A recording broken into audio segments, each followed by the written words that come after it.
사랑하는 이글스필드 가족 여러분, 4월 10일 토요일 아침입니다. 오늘도 선하신 우리 주님의 평강이 여러분과 함께 하시기를 소망합니다. 이 시간 함께 나눌 말씀은 출애굽기 3장 1절에서 12절까지의 말씀입니다. 출애굽기 3장 1절에서 12절까지의 말씀입니다. 제가 말씀을 읽겠습니다. 모세가 그의 장인 미디안 제사장 이드로의 양떼를 치더니 그 떼를 광야 서쪽으로 인도하여 하나님의 산 호렙의 이름에 여호와의 사자가 떨기나무 가운데로부터 나오는 불꽃 안에서 그에게 나타나시니라. 그가 보니 떨기나무에 불이 붙었으나 그 떨기나무가 사라지지 아니하는지라. 이에 모세가 이르되 내가 돌이켜 가서 이 큰 광경을 보리라. 떨기나무가 어찌하여 타지 아니하는고 하니 그때의 여호와께서 그가 보려고 돌이켜 오는 것을 보신지라. 하나님이 떨기나무 가운데서 그를 불러 이르시되 모세야 모세야 하시매 그가 이르되 내가 여기 있나이다. 하나님이 이르시되 이리로 가까이 오지 말라. 내가 선 곳은 거룩한 땅이니 내 발에서 신을 벗으라. 또 이르시되 나는 내 조상의 하나님이니 아브라함의 하나님, 이삭의 하나님, 야곱의 하나님이니라. 모세가 하나님 배웁기를 두려워하여 얼굴을 가리매 여호와께서 이르시되 내가 애굽에 있는 내 백성의 고통을 분명히 보고 그들의 감독자로 말미암아 부르짖음을 듣고 그 근심을 알고 내가 내려가서 그들을 애굽인의 손에서 건져내고 그들을 그 땅에서 인도하여 아름답고 광대한 땅, 젖과 꿀이 흐르는 땅, 곧 가나안 족속, 헷 족속, 아모리 족속, 브리스 족속, 히위 족속, 여부스 족속의 지방에 데려가려 하노라. 이제 가라. 이스라엘 자손의 부르짖음이 내게 달하고 애굽 사람이 그들을 괴롭히는 학대도 내가 보았으니 이제 내가 너를 바로에게 보내어 너에게 내 백성 이스라엘 자손을 애굽에서 인도하여 내게 하리라. 모세가 하나님께 아뢰되 내가 누구이기에 바로에게 가며 이스라엘 자손을 애굽에서 인도하여 내리이까. 하나님이 이르시되 내가 반드시 너와 함께 있으리라. 내가 그 백성을 애굽에서 인도하여 낸 후에 너희가 이 산에서 하나님을 섬기리니 이것이 내가 너를 보낸 증거니라. 아멘. 모세는 이드로의 딸 시보라와 결혼한 후에 장인의 양을 치는 목자가 됩니다. 하루는 양떼를 몰고 하나님의 산 호렙에 이르게 되지요. 호렙은 전통적으로는 신의 산으로 알려져 있습니다. 모세가 호렙에 이르렀을 때에 거기서 한 가지 기이한 현상을 목격합니다. 떨기나무에 불이 붙어 있는데 그 나무는 타지 않는 것이었습니다.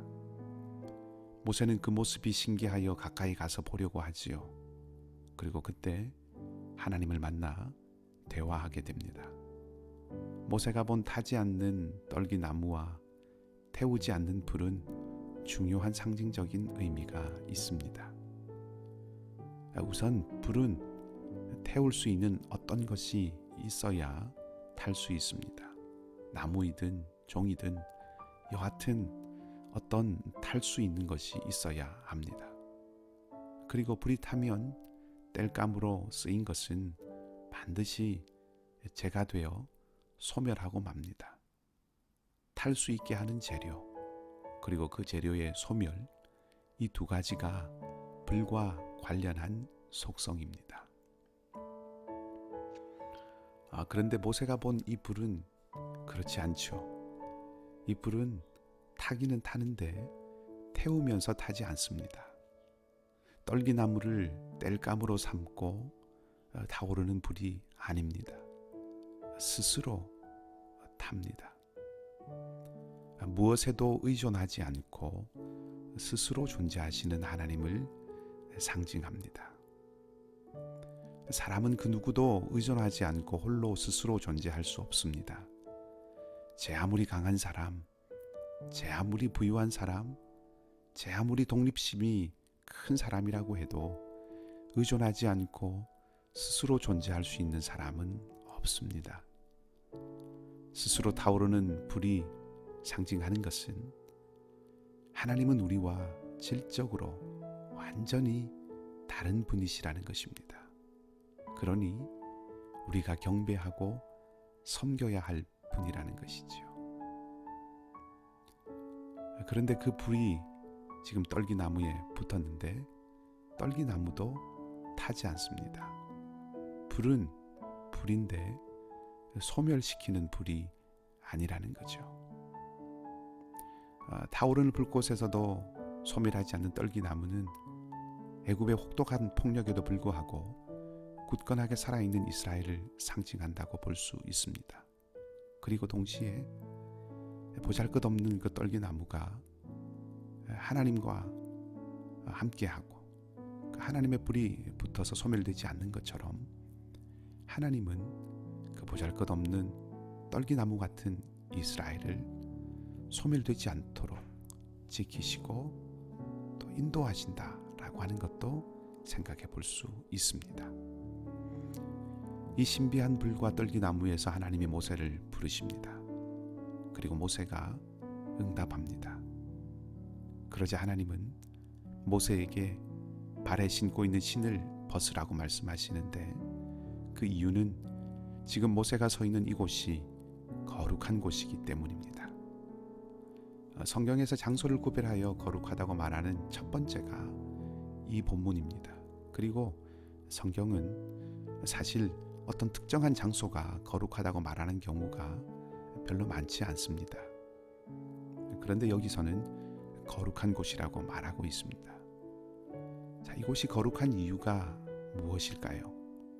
바로 하나님께서 지금 이곳에 임재하셨기 때문입니다. 거룩한 곳이 따로 있는 것이 아닙니다. 하나님이 거기 계시기에 거룩한 곳이 되는 것이지요. 거룩은 우리가 구별해서 만들어내는 것이 아니라 하나님께서 만드시는 것입니다. 하나님께서 당신을 당신으로 드러내시는 방식이 거룩입니다. 우리는 어떤 장소를 구별해서 거룩하다 이렇게 구별짓는 행동을 하기보다는 하나님이 계신 곳을 거룩하게 여길 수 있어야 합니다. 하나님은 어디에 계십니까? 하나님은 어디에나 계시지요. 모든 곳에, 이곳 저곳에 다 계십니다. 가시지 못하시는 곳이 없다는 뜻입니다. 이런 곳은 가시지 않겠지 하고 생각하는 바로 그곳에도 하나님이 계실 수 있다는 것입니다. 우리는 어떤 지위나 위험에 걸맞지 않는 장소가 있다고 생각합니다. 왕은 저잣거리에 오지 않는다고 생각합니다. 그렇게 사람은 장소를 구분짓는 것을 통해서 권위를 세웁니다. 그러나 하나님은 그렇지 않습니다. 하나님은 당신이 찾아가심으로 그곳을 거룩한 곳으로 바꾸시는 분이십니다. 오늘 그 하나님이 어디에 오셨습니까? 하늘의 보좌, 영광스럽고 화려한 자리가 아니었습니다. 떨기나무와 함께 계셨습니다. 양이 풀을 뜯는 그 산에, 목자들이 누비고 오르는 산에 계셨습니다. 그리고 그곳을 거룩한 곳이라고 말씀하셨습니다. 거룩한 곳과 관련해서 한 가지 기억해야 할 것이 있습니다. 하나님께서 거룩한 땅이 되게 하신 후에 그 거룩함에 합당한 태도를 요구하셨다는 것입니다. 하나님은 모세에게 신을 벗으라고 하셨습니다. 신을 벗는다는 것에 대해서 많은 해석들이 있지만 오늘 본문에 가장 잘 어울리는 해석 가운데 하나는 존경을 보이면서 자신을 낮추는 행위라는 것입니다. 한마디로 경외한다는 것이지요. 하나님이 우리 가정에 계시다면 그곳은 거룩한 곳입니다. 하나님이 우리의 비즈니스에 계시다면 그곳은 또한 거룩한 곳입니다. 하나님께서 그늘진 사람들 사이에 계신다면 그곳은 거룩한 곳입니다. 모세와 마찬가지입니다. 그곳이 거룩한 곳이라면 우리는 그곳에서 신을 벗어야 합니다. 하나님을 경외함을 보여주어야 합니다. 하나님을 존중하는 모습을 드러내야 합니다. 그래야 그 거룩이 훼손되지 않고 살아 있는 것입니다. 하나님을 존중한다는 것은 하나님을 인정한다는 것입니다. 그리고 하나님을 인정한다는 것은 하나님의 하나님다움을 드러내는 것이지요. 오늘 본문이 알려주는 하나님은 어떤 하나님이십니까? 떨기나무와 같이 보잘것없고 하찮은 존재처럼 보이는 그 나무를, 그 이스라엘을 소멸시키지 않으시는 불입니다. 하나님의 백성과 그들의 아픔과 고난을 듣고 보고 아시고 내려오셔서 구해내시려는 하나님입니다. 이스라엘을 이끄시고 젖과 꿀이 흐르는 땅으로 인도하시겠다고 하셨고 그렇게 하신 하나님입니다. 그리고 그 일을 위해서 모세를 부르시는 하나님이십니다. 바로 그런 이치입니다. 우리 가정에 하나님이 계셔서 우리 가정이 거룩한 곳이라면, 우리의 일터에 하나님이 계셔서 우리의 일터가 거룩한 곳이라면, 우리는 가정과 일터에서 하나님의 구원을 보여주므로 이곳이 거룩한 곳이라는 것을 드러내줄 수 있는 것입니다. 우리도 나 아닌 다른 가족들의 아픔과 고난, 상처를 듣고 보고 알아차려 구해내고 건져주고 일으켜 주어야 한다는 것입니다. 직장의 동료, 비즈니스의 주인, 내 일을 돕는 헬퍼, 다른 이들의 그 아픔과 고난을 듣고 보고 알아차려 건져 주어야 합니다. 격려하는 말로, 용납하는 얼굴로, 이해하는 마음으로, 관대함과 성실함으로 살아가야 한다는 것입니다. 오늘 은혜의 기회로 하루를 주셨습니다. 고통당하는 이스라엘을 구원하시기 위해서 내려오신 하나님, 그들을 애굽 땅에서 인도해 내셔서 젖과 꿀이 흐르는 곳으로 이끄신 하나님이 우리의 하나님이십니다. 하나님은 여러분의 어려움과 한숨과 신음에 응답하시고 구원의 길로, 회복의 길로 인도하실 것입니다. 이 하나님을 굳게 붙들고 의지하며 살아가는 오늘 하루가 되시기를 바라고, 하나님이 하나님 되심을 우리의 삶으로 증거하고 드러내는 저와 여러분, 우리 모두가 되기를 주님의 이름으로 축복합니다. 함께 기도하겠습니다. 사랑과 자비의 하나님, 새날을 주셔서 감사합니다. 오늘 새롭게 하시고 회복시키시는 하나님의 은총이 우리 가운데 있기를 바랍니다.